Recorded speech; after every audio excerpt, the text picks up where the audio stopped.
Imagine pointing like a literal fire hose of water right at someone's face and asking them to quickly summarize the flavor. I mean, that sounds terrible. Right.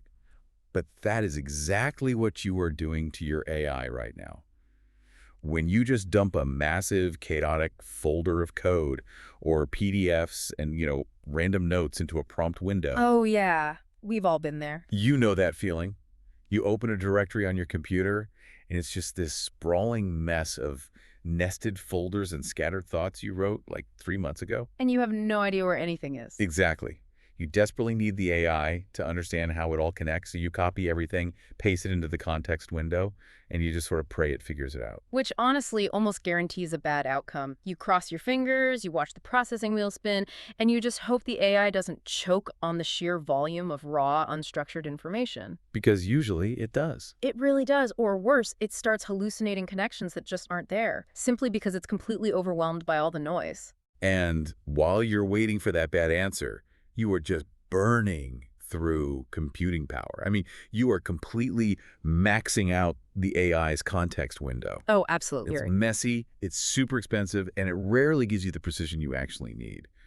But, well, welcome to today's deep dive, because we are looking at something that is fundamentally changing that exact dynamic for you. It really is a game changer. Our mission today is highly specific. We are going to figure out why a particular GitHub repository exploded in popularity practically overnight this month. I mean, we're in April 2026, and this thing hit over 13,000 stars in mere days.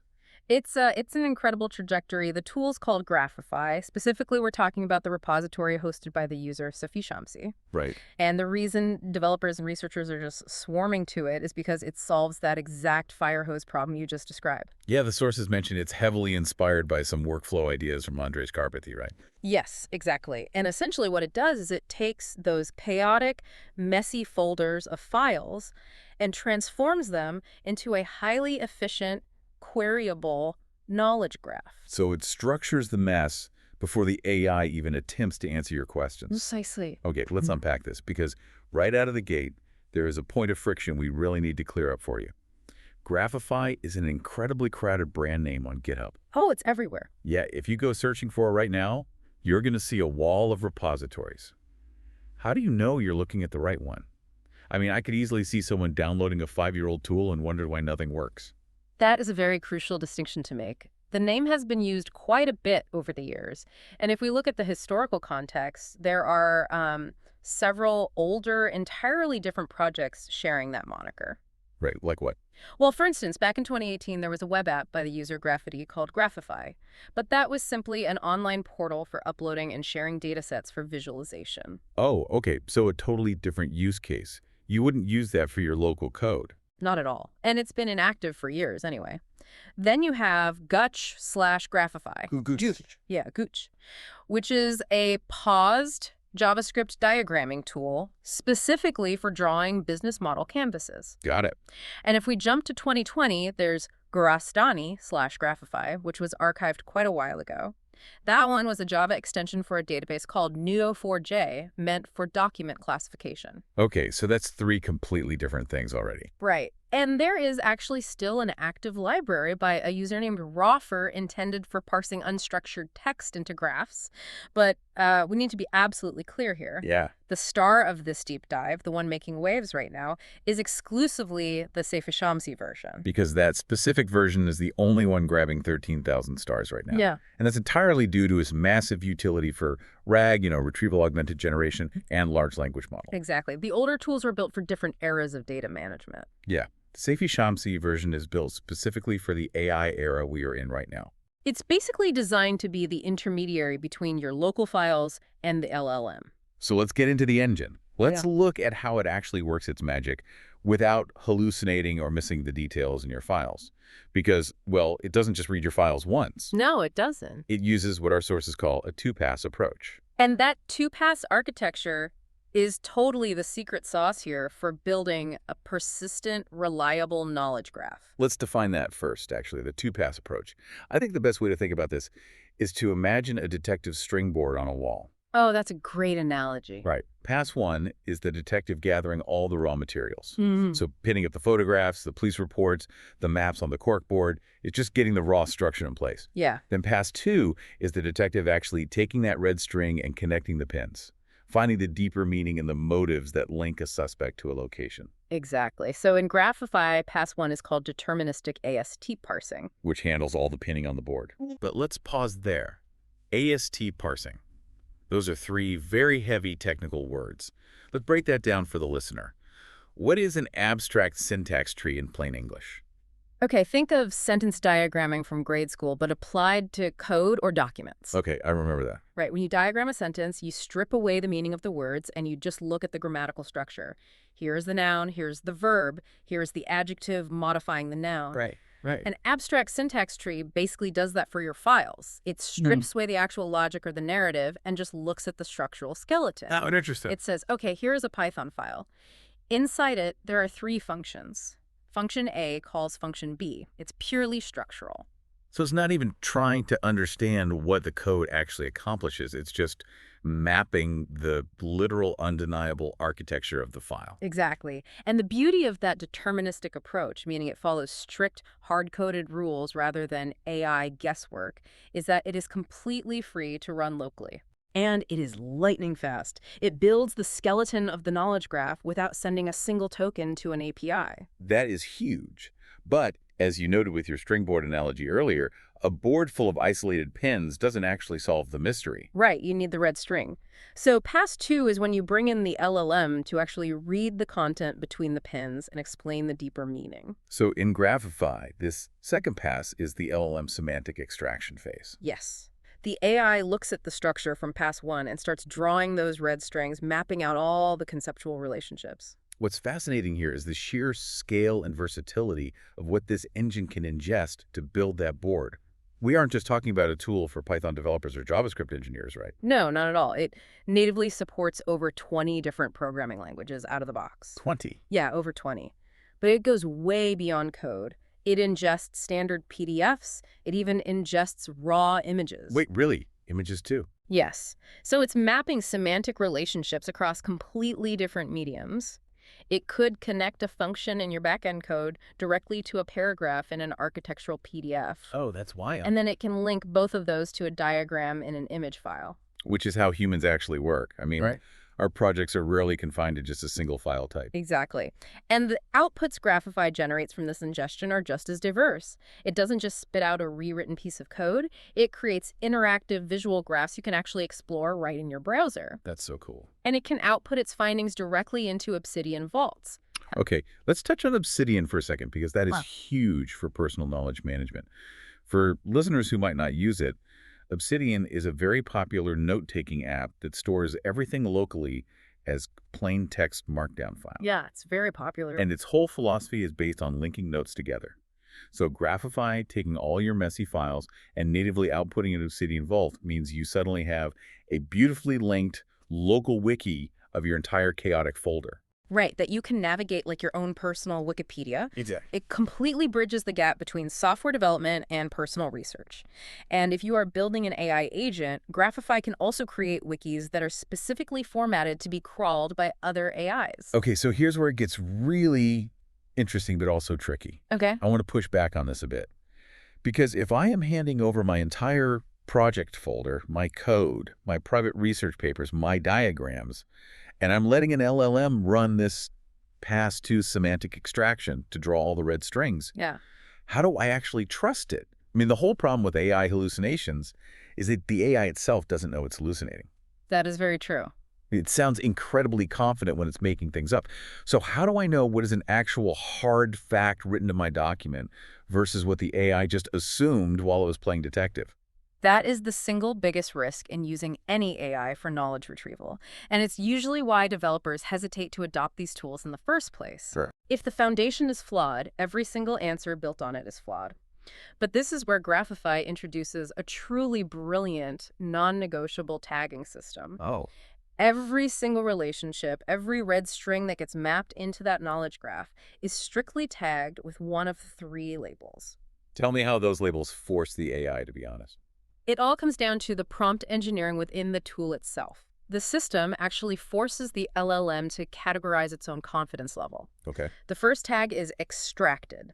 If a relationship on the graph is tagged as extracted, it means it is a direct, undeniable fact pulled verbatim from your files. Okay, give me an example. So for example, if function A explicitly imports function B in your code, or if a PDF states the budget is $50,000, that string is tagged as extracted. No guesswork, just the raw, verifiable truth of the file. Yes, exactly.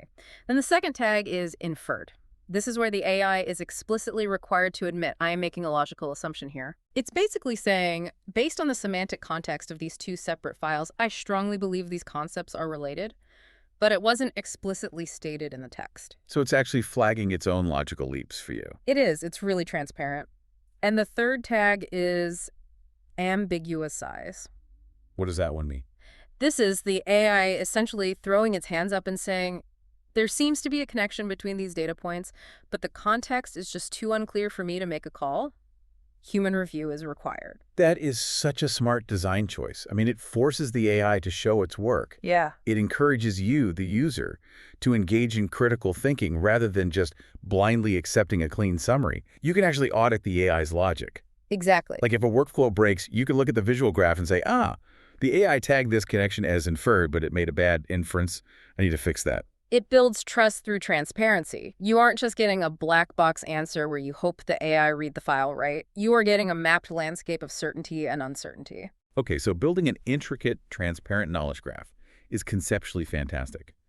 But let's be real, developers are highly practical people.